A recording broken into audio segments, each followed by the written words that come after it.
Ram Venkat joins us this week. Brother, one of my favorite people. Perhaps you could tell us a little bit about how you came to Swami and what happened on your trip to Mount Kailash. Thank you. Sai Ram, actually, my parents were originally Swami's devotees way back in 60s. That's the time, actually, we used to have in our home the bhajans and all that. However, I think I was a young boy, did not take much part in those activities except for the food and fun activities. I think that was the initial introduction through my mom and dad. After that, very big silence in my life. Swami pulled me in through one of my friends in Sacramento in mid-90s. And he gave me a book, Ramakatha Rasavahini, and he took me into one of the Akhanda Bhajans. I still remember, vividly remember, the bhajan was going on, but I really enjoyed the food, of course. That was my, still I remember that, the first Akhanda Bhajan I attended in Sacramento around a 96 time frame. And that's the time Swami started giving the visiting card and hooked me into it. Getting into his fold, it started, I would say, mid-90s. So one of the personal experience I would correlate is this. I think during those mid-90s when Swami hooked me into it, and then another process started, cooking. Life gets tougher. As the days go by, life gets tougher. Tougher and tougher. At one point of time, I was talking to my family and friends, why should not we wind up and go back to India?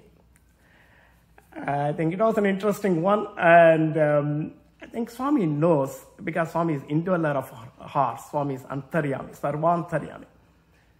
The next day, or the same day or the next day night, Swami came into the dream and said very strictly, with strict voice, how many times I told you not to come to India now?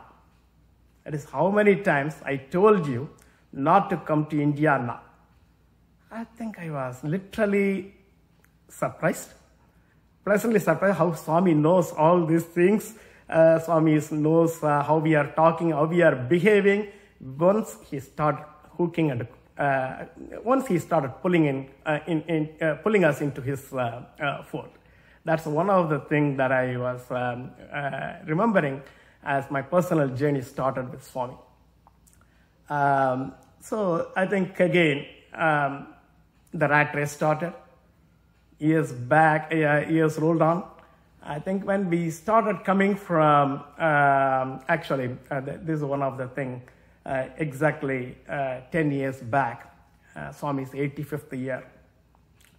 A lot of activities going on in Sacramento, Bay Area and all that.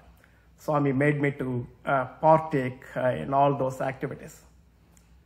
And then actually Swami's Akhanda Bhajan was over, 85th birthday was over. One day I was sitting in Swami's altar after that. I was asking Swami, what do you want me to do next? Guess what? Exactly after 2 or 3 days later, I got an invitation from Atlanta, for my professional career, to move from Sacramento to Atlanta. This was a time, actually, I was literally, another tough challenges were going on, raising the kids, and also balancing between the work and life. It was tough.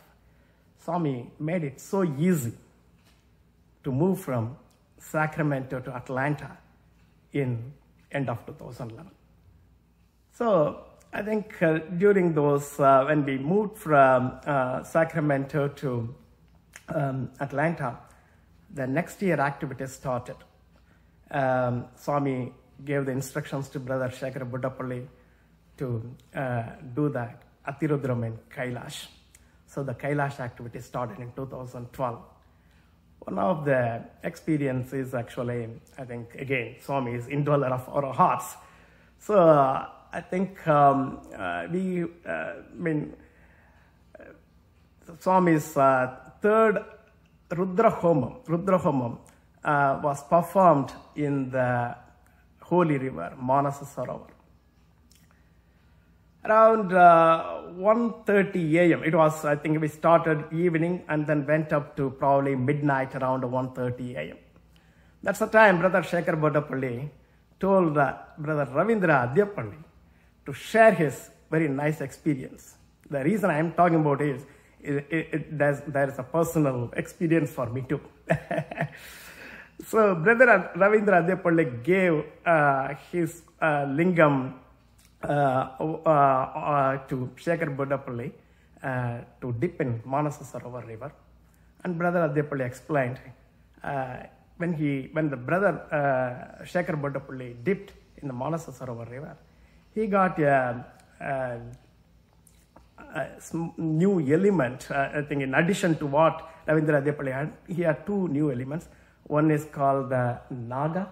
It is a it's a kind of a snake, and there is a bed for the snake. These two things that he got it, that Brother Shekhar Bodapalli got it. So my monkey mind thought, what if it is somebody else's? Because Manasarover water, everyone was dipping, and somebody would have by mistake left it out, and Shekhar Bodapalli would have got it. That was my monkey mind thinking. So it was around 1:30 a.m., believe me or not. And then it was in the place, and then we went to Nyalam, is another place that from Manasarover we need to go back to another place. So we were all resting in the night. Around 6 a.m., one of my friends from Bay Area, Pavan Jalla, came and knocked my door. I was sleeping. That room was shared between me, Brother Ravindra Adyapalli, and a couple of brothers in Akhanda Sai Center. This place was in Nyalam. Around 6 a.m., Pavan Jalla knocked the door and asked me, where is Ravi? He was asking Ravindra Adyapalli. That day, actually, I think Akhanda Sai Center was doing the breakfast for all the Kailash devotees. So Ravindra Adyapalli got up around 4 a.m. or something like that, started doing the breakfast. So it was around 6 a.m. I was getting ready. And Pavan Jalla, when he asked me, he said that he might have gone to do the breakfast seva. Then Pavan Jalla said this very nicely, told me that Swami came into his dream and told Ravindra Adyapalli to do the Abhishekham for the new items that he has given. This was totally, I was again taken back. Swami is indweller of hearts. He knows what we think, what we speak, right? So around 8 a.m. or something like that, Brother Ravindra Adyapalli came back to the room, and I told him it is what it is. And guess what? Who did the Abhishekham? It's me. So, brother, I think, in my opinion, I think Ravi, and then actually Brother Shrikant, Bharatam also was there with me. So we did the Abhishekham. And that time we were sharing this whole thing. And I don't know whether I told them about my monkey mind thinking and all these things. I briefly mentioned it, but this is the first time I'm telling this to all the audience.